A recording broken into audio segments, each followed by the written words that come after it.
This is Ryan Mack, your host of Main Street, the show that's helping individuals get jobs, create jobs, and manage money from the jobs. We are trying to shift the conversation, not only talk about politics, but also focus on those individuals and institutions and organizations doing tangible things to help the community. And welcome here. We have a very special guest here today. We have Jimmy Settles, Vice President of UAW-FORD, who is doing some phenomenal things, and as far as I'm concerned, exemplifies exactly what we are here to focus on: how to help people get jobs, how to help people create jobs, and how to help people also manage their money from the jobs. Thank you for joining us today. Thank you for the invitation. Now, UAW-FORD, as far as I'm concerned, has probably been one of the every time I turn around, I'm always hearing something about UAW-FORD. I mean, I guess I want to get into exactly what the union is all about, but I want to hear a little bit from your leadership perspective. Why does UAW-FORD do so much in the community to help empower the community in which their members live? Well, I knew that from day one, if I ever was blessed to be in a position to have a vision and also to surround myself with qualified people. And part of my vision was to always work in a community. And I mean, it's not probably something I've been doing all my life, but obviously I have more resources now. And it's more glaring now what we do. But traditionally, ever since I've been in the union, I've been trying to do something to help in the community. And you have, I'm always bragging about the fact that I saw a chess team that to me was, it just floored me that I saw a whole group of students who were national chess champions. I mean, we can't talk about economics if you don't talk about education, and these are national champions of all of the country, right here in the city of Detroit. And these are students that UAW-FORD is actually mentoring and bringing them up. Where did that come from, and how did that come about?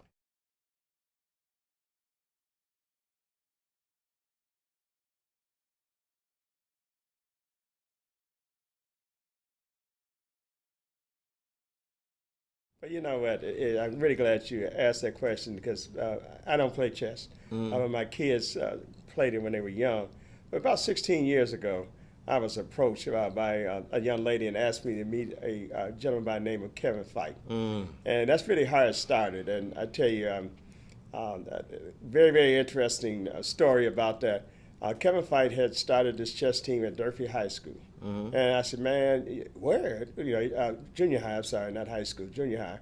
And I went to visit him, and I seen what he was doing to these kids, and how they not only attached themselves to chess, but also educationally what it was doing. All of it, their grades went up because of chess.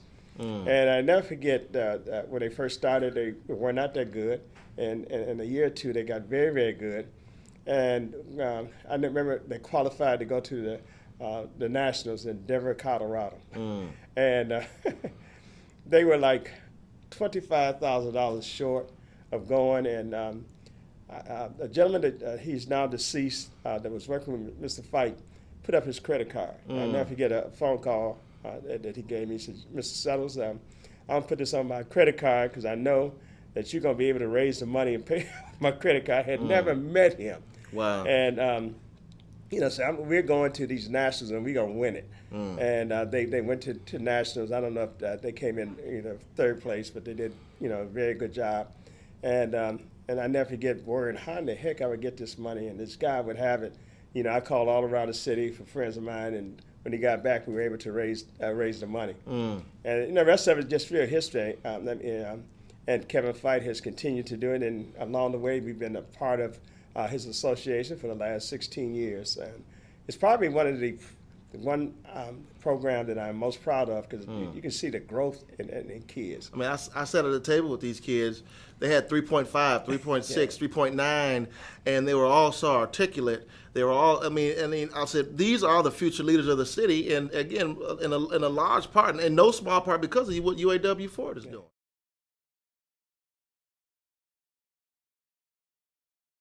Yeah, and these are kids that are not from, some are from affluent families, but a lot of them, that are not, they are from the neighborhood. One team in particular that Kevin Fight just started about 4 years ago, Samson Weber, is in a very, very challenged area. And those kids are just phenomenal. And what chess does, and chess, I think, is it's really the root or the seed that give kids not only confidence, because they learned that when they first come in, they don't even know how to set up a chessboard. So, and I think that parlays into their academics. Matter of fact, I don't think it, I know it. It does, yeah. And so you all help individuals in the community. You're all doing different things, but you also help your members on a day-to-day basis as well, because I talked to a lot of the members of UAW-FORD that are very proud at the level of advocacy that UAW-FORD continues to do on a day-to-day basis. What are some of the things that you are doing every single day to make sure that you are empowering individuals who are in your membership? Well, I'd like to take credit for all the positive things, but that wouldn't be right, and it wouldn't be true. What I try to do, I got a talented staff that I have the pleasure of working with, and you give the vision, you motivate, and really they go out here and do the work. I mean, we developed a news a magazine that comes out. It actually was going to come out 3 times a year. Now it comes out 6 or 7 times a year, where we highlight our members and things that they do in the community. Our slogan is that we don't only build cars, we build communities. So not only do we highlight that, but on a day-to-day basis, we service our members. I'm very proud to say during my tenure that we have grown our membership over 20,000 members. We're the largest sector in the UAW. Nobody has grown their sector more than we have done it at the UAW-FORD. So I say to say this, we not only service, we not only do wonderful things in the community. We have crews all through 6 states that go out and build homes, build ramps to help our handicapped. So we think it goes hand in hand. And I really got to applaud Ford Motor Company too, because they have been partners in some of our community events that we do. So.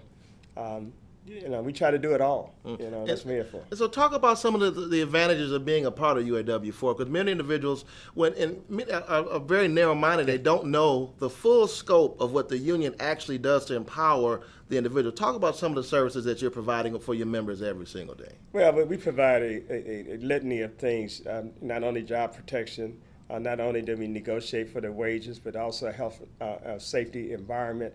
But also, we understand that there are other things that need to be done educationally.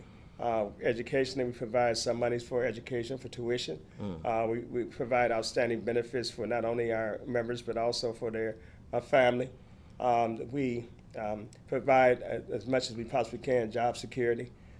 We also are very strong advocates in the community. Not only that we care about ourselves, we care about those in the community. We are involved in politics, because we believe that we should be advocates for those that cannot speak for themselves, and give leadership where we can.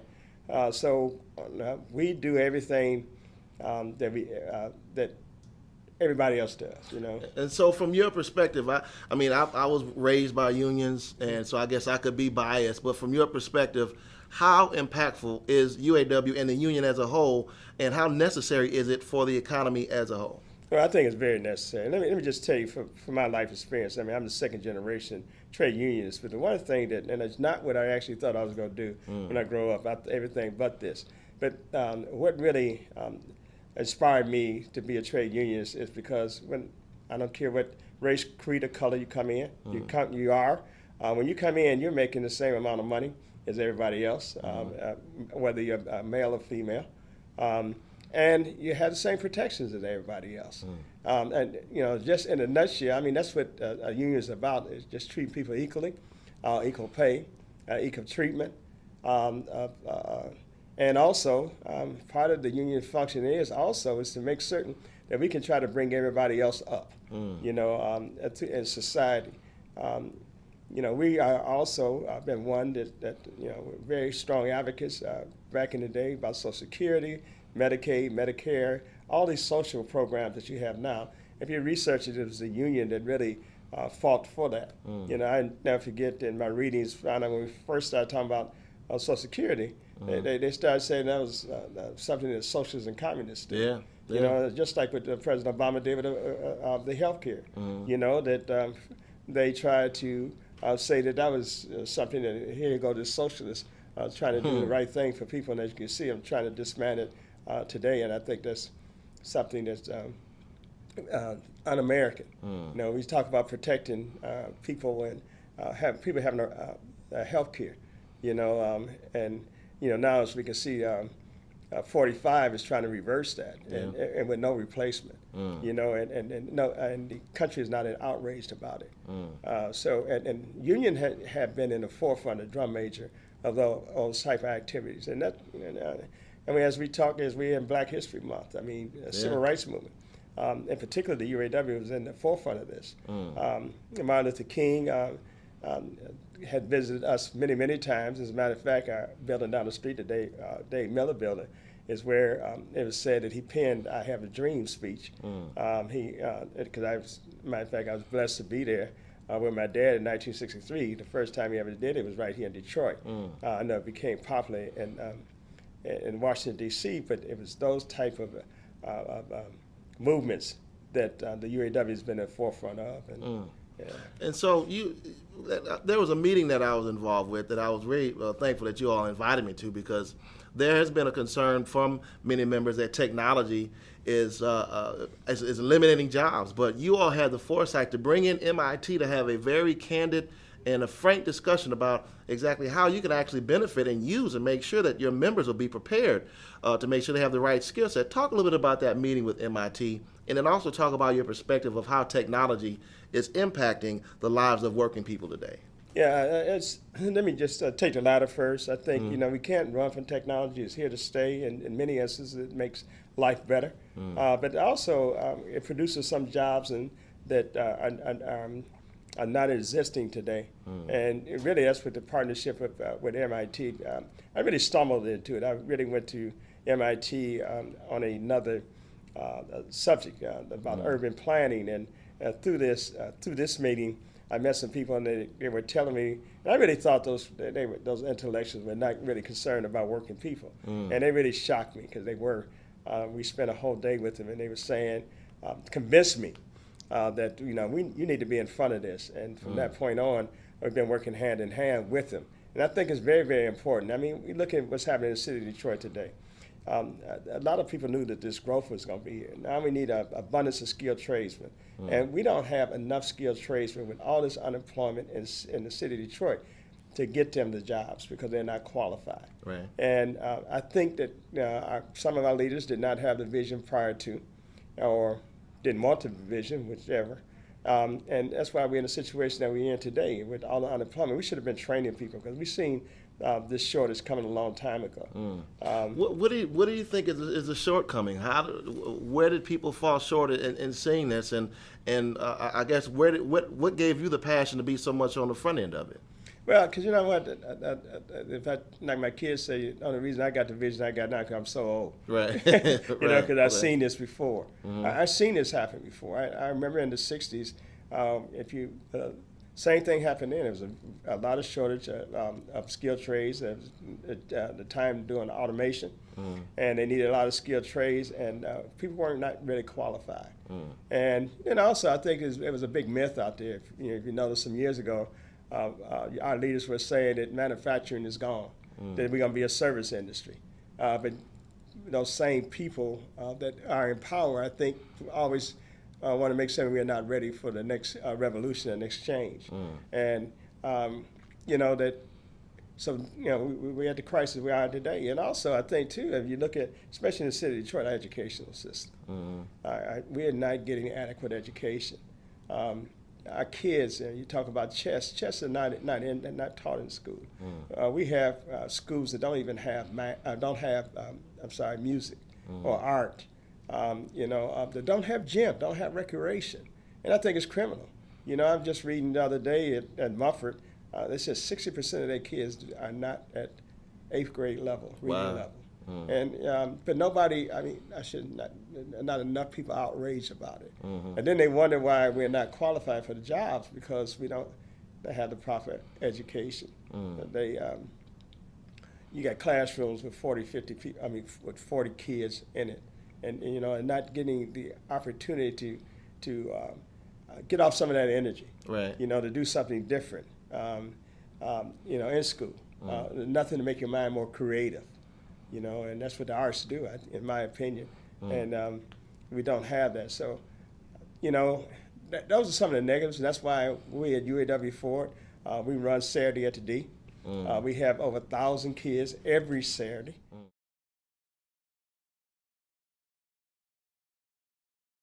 for probably 42 weeks out of 52. They have something to do at 3 schools, and we go from 9 to 2. Some are academic, and some of it is athletic, and some of it is in the arts. And so I think, what we have to do as citizens, not only talk about the problem, try to resolve the problem. We had a program we ran where we were able to do a lot of hiring where we have our returning citizens. We ran classes to teach them how to pass a test, let them know what they need to do when they do come to work. And I think we just need to be proactive when we can. I'm not one that would just want to just talk about the problem. I want the solution. And I think that's what, I've been blessed to have a team. That's what we do. We try to find solutions. We do a lot of mentoring. Yeah.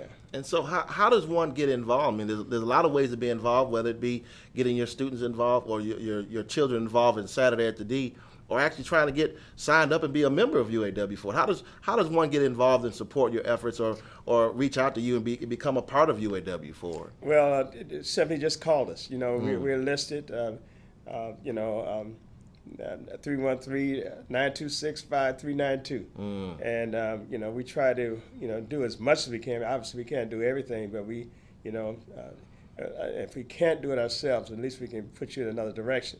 But one that wants to join the union, call us. We can definitely help in that aspect. And lastly, I can't let you get away as a community leader, as someone who's looked up to the community for so many years, so many decades doing the work at actually helping individuals like me to become larger. And I stand on your shoulders, and many other individuals can say the same. I have to ask you, what advice would you give to, as you always do, to a young man or young woman even, who would like to have the same level of impact? What advice would you say that who's coming up in the next generation to give them some food for thought to help them make the same, or at least make a part of the impact that you're making on the community today? Well, I'll tell anyone, to never let anybody kill your dreams.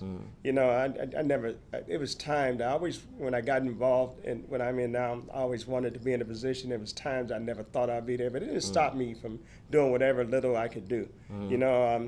I used to coach baseball, and I even have kids. When I look back through my life, it's just that I always had this vision, I always had this dream, and maybe it never got to the level until now that I wanted to. I never stopped helping people because I understood that people helped me. I would not be in a situation. I was blessed. I had a solid middle-class family. I had a mother and father at home.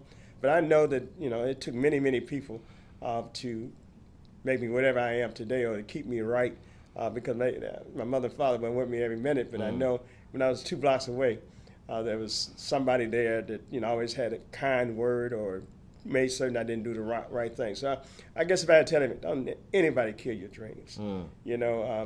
Just dream on and do on. I mean, more than just dreaming. Work every day toward what you want to be, and it may not be that thing that you do at that moment, but you have something large in life that you're going to do later on, and maybe in another direction. Well, I want to say I thank you for being a bridge, not a gatekeeper, but a bridge for the people, and making sure that other individuals can stand on your back and go on to something greater. And you've been doing that and setting an example. And I just want to say thank you for your time today, and thank you for all the work you've been doing for the community. And thank you for having me here today. Really appreciate it. Thank you so much, sir. Have a great day. All right, you too now. All right.